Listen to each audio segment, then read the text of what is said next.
दोस्तों ये मूवी चक नॉरलैंड के जीवन पर आधारित सच्ची कहानी पर है, जो कि एक आइलैंड पर फंस गए थे जहां वो 4 साल रहे। चलिए जानते हैं कि वो कैसे उस आइलैंड पर फंस गए और वो कैसे वहां 4 साल तक जिंदा रहे और वो कैसे अंत में उस आइलैंड से बाहर निकल पाए। ये कहानी है फेडेक्स कंपनी के एक एम्प्लॉय चक की, जो कि अपने काम के प्रति काफी ईमानदार था। वो अपने काम को काफी जिम्मेदारी से पूरा करता था और चाहता था कि हर एक कोरियर टाइम से पहुंचे। और उसके साथ ही चक एक लड़की से बहुत प्यार करते हैं जिसका नाम है कैली, और कैली भी चक से काफी ज्यादा प्यार करती है। ये दोनों काफी लंबे समय से रिलेशनशिप में है। ये दोनों एक दूसरे से शादी करना चाहते हैं, लेकिन चक अपने काम में काफी बिजी रहते हैं और उनको देश विदेश भी जाना पड़ता है।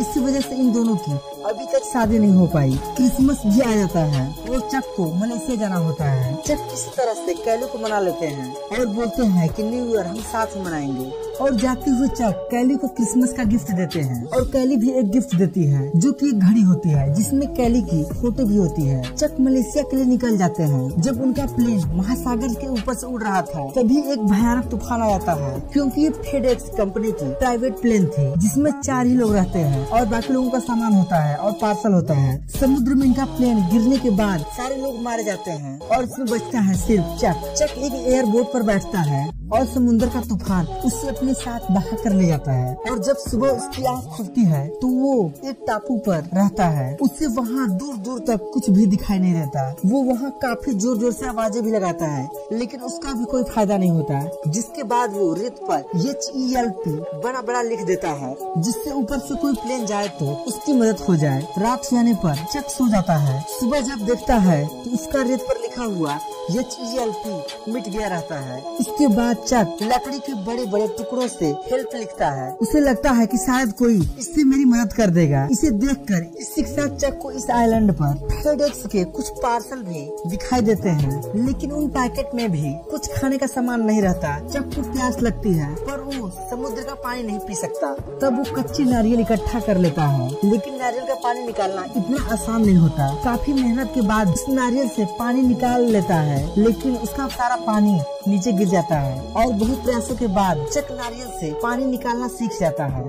अब चक को वहाँ 3 दिन हो गए रहते हैं। जब वो पानी में जाता है तो उसे काफी तकलीफ होती है। वहाँ के नुकीले पत्थरों से उसके पैर से खून निकलने लगता है। तब चक अपने पैंट को फाड़कर उनसे जूता बना लेता है, क्योंकि उसे वहीं पर एक चोटी दिखाई देती है। तो वह तय करता है कि वह वहाँ जाएगा और चारों तरफ का जायजा लेगा कि आखिर वो एग्जैक्टली वो है किस जगह पर। और जब वो उस चोटी से नीचे देखता है तो उसे नीचे कुछ दिखाई देता है और वो जल्दी जल्दी उसके पास जाता है और देखता है कि वो उसके प्लेन के पायलट का शव है। ये देख चक रोने लगता है और उसे दफना देता है, लेकिन दफनाने से पहले वो उसके जूते और उसके टैच को रख लेता है। यही 2 चीजें थी जो कि चक के काम की थी। इसी तरह चक को उस बीच पर काफी दिन हो गए रहते हैं और वो धीरे धीरे उस बीच पर जीना सीख जाता है। अब उसे खाने पीने के लिए नारियल का पानी है और केकड़ा है और रात के जुटे हुए ओस, जिसे वो नारियल के अंदर इकट्ठा कर लेता है। एक रात उसे समुद्र में एक शिप दिखाई देता है। चक उसे देख जोर जोर से चिल्लाने लगता है, लेकिन इतने दूर तक उसकी आवाज जाना नामुमकिन है। वो टार्च जलाकर भी इशारा करता है, लेकिन दूरी ज्यादा होने के कारण इसका भी कोई फायदा नहीं होता। तो वह अगली सुबह फैसला करता है कि वो जिस एयरबोट से उस बीच पर आया था उसी से अब वहाँ से चला जाएगा, क्योंकि उसे महसूस हो गया था कि अब उसे यहाँ बचाने कोई नहीं आएगा। अब वो चल देता है, लेकिन उसका सामना होता है बड़ी बड़ी लहरों से और वो लहरें उसे जाने नहीं देती और उसे बीच पर धकेल देती हैं। इसी दौरान चक के पैर में काफी चोट भी लग जाती है और बहुत ज्यादा खून निकलने लगता है और चक वापस से इस बीच पर आ जाता है। और इसी दौरान वहाँ जोर जोर से बारिश होने लगती है और चक एक गुफा के अंदर चला जाता है और रात को टार्च जलाकर सो जाता है। जब सुबह उठता है तो पाता है कि उसके टार्च का सेल खत्म हो गया रहता है। अब रोशनी के लिए उसके पास कुछ भी नहीं था और उसे ये भी नहीं पता था कि आग कैसे जलाते हैं। फिर वो फेडेक्स के बॉक्स के पास जाता है और एक एक करके सारे बॉक्स खोलने लगता है। उन बॉक्स में उसे एक स्केटिंग शूज मिलता है जिसमें नीचे धारदार ब्लेड लगी होती है।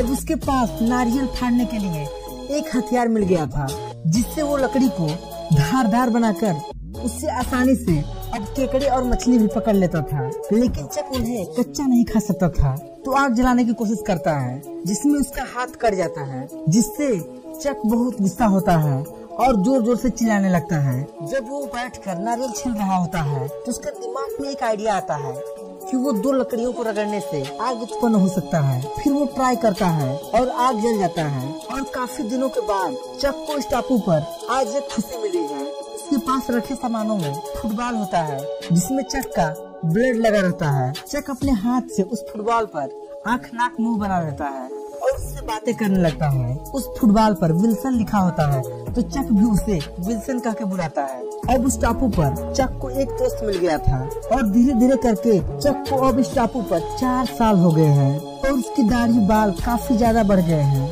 और वो पहले मोटा हुआ करता था, अब काफी पतला हो गया है। अब चक वहाँ पूरी तरह से जीना सीख गया है। अब वो मछली को दूर से ही डंडी फेंक कर एक बार नहीं पकड़ लेता है। एक दिन जब वो मछली खा रहा था तभी उसे एक आवाज सुनाई देती है और वो भागकर देखता है तो वहाँ एक स्टील सीट होती है और उसे देख उसके दिमाग में एक आइडिया आता है कि मैं इसकी मदद से यहाँ से निकल सकता हूँ। उसके बाद वो वहाँ के बड़े बड़े नारियल के पेड़ों को काटता है और उसका एक बेड़ा बनाता है। हालांकि उसे बेड़ा बनाने में काफी परेशानी होती है, पर वो बना लेता है और वो तय करता है कि हवा का रुख बदलते ही वो यहाँ से निकल लेगा। और एक दिन वो अपने दोस्त विल्सन को उस बेड़े में रख लेता है और निकल लेता है। चक को रास्ते में बड़ी बड़ी लहरों का सामना करना पड़ता है, लेकिन चक उन सभी लहरों का सामना कर लेता है और बहुत खुश होता है। लेकिन अभी भी अनंत समुद्र आगे है। उससे कुछ भी नहीं पता है कि उसे कब जमीन मिलेगी या कोई शिप कब मिलेगा, लेकिन उसे एक उम्मीद है कि उसे अब कोई न कोई सहारा जरूर मिल जाएगा। ये उसका सफर इतना आसान नहीं होता। वो काफी मुश्किलों का सामना करता है। वो खाने के लिए मछली पकड़ लेता है और पीने के लिए बारिश का पानी इकट्ठा कर लेता है। लेकिन इसी बीच एक ऐसी घटना होती है जिसमें चक एकदम सा टूट जाता है। उसका दोस्त विल्सन, जो कि एक फुटबॉल है, वो पानी में गिर जाता है। जब तक चक को पता चलता है तब तक विल्सन काफी दूर चला गया रहता है, लेकिन फिर भी चक उसे पाने के लिए पानी में छलांग लगा देता है। लेकिन इसमें भी वो नाकामयाब रहता है और वापस से अपने बेड़े में आ जाता है और खूब रोता है, क्योंकि विल्सन ही था जिससे वो पिछले 4 सालों से बातें कर रहा था। शायद आपको ये बात अजीब भी लग रहा हो कि एक फुटबॉल के जाने से चक को इतना दुख क्यों हो रहा है, लेकिन चक के लिए विल्सन एक दोस्त था जो कि 4 साल तक उससे बातें किया। वो इसके लिए एक अस्तित्व था। फिर चक आगे का सफर तय करता है। वो काफी टूट जाता है। एक दिन उसके सामने से एक कार्गो शिप जा रही थी और वे लोग उसे देख लेते हैं और उसे बचा लेते हैं। अब चक अपने घर आ जाता है, लेकिन सब कुछ बदल गया है। उसके सारे दोस्त, उसके सारे फैमिली मेंबर ये समझे थे कि चक मर चुका है और वे लोग उसका अंतिम संस्कार भी कर चुके हैं। और उसकी गर्लफ्रेंड कैली, जो कि उससे बहुत प्यार करती थी और वो भी उससे बहुत प्यार करता था, उसकी शादी हो चुकी है और अब उसकी एक बेटी भी है। चक उससे मिलने के लिए भी जाता है और कैली उसे देख बहुत खुश होती है। बट कैली का अपना एक परिवार था, इसीलिए वे लोग तय करते हैं कि अब हमारे रास्ते अलग अलग हैं और चक वहाँ से चला जाता है। इसके बाद ये दिखाया जाता है कि चक अपने दोस्त के साथ बैठा हुआ है और दुखी है और बताता है कि शायद मैं उस आइलैंड पे मर जाता या आत्महत्या कर लेता। मैंने फांसी भी लगाने की कोशिश की, लेकिन मैं नहीं कर पाया क्योंकि मुझे कैली के लिए जिंदा रहना था। शायद मैं बीमार पड़ जाता, लेकिन मुझे कैली के लिए जिंदा रहना था। लेकिन जब मैं वापस आ गया हूँ तो मैंने कैली को खो दिया है। हालांकि इस मूवी में कैली और चक के प्यार को ज्यादा दिखाया नहीं गया है, लेकिन इससे यह पता चलता है कि इन दोनों के बीच में बहुत ही गहरा प्यार था। लेकिन वक्त ने, सिचुएशन ने कैली को अपने रास्ते पर चलने के लिए मजबूर कर दिया था।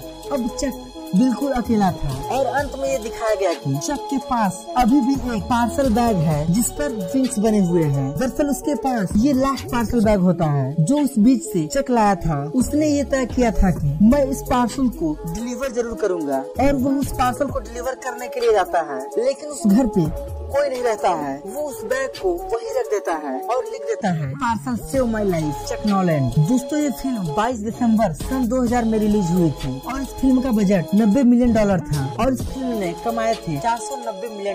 उम्मीद करते हैं कि ये कहानी आपको जरूर पसंद आई होगी। अगर पसंद आई तो चैनल को सब्सक्राइब जरूर कर लें और बेल आइकन जरूर प्रेस कर लें, ताकि जब भी हम नया वीडियो अपलोड करें तो इसका नोटिफिकेशन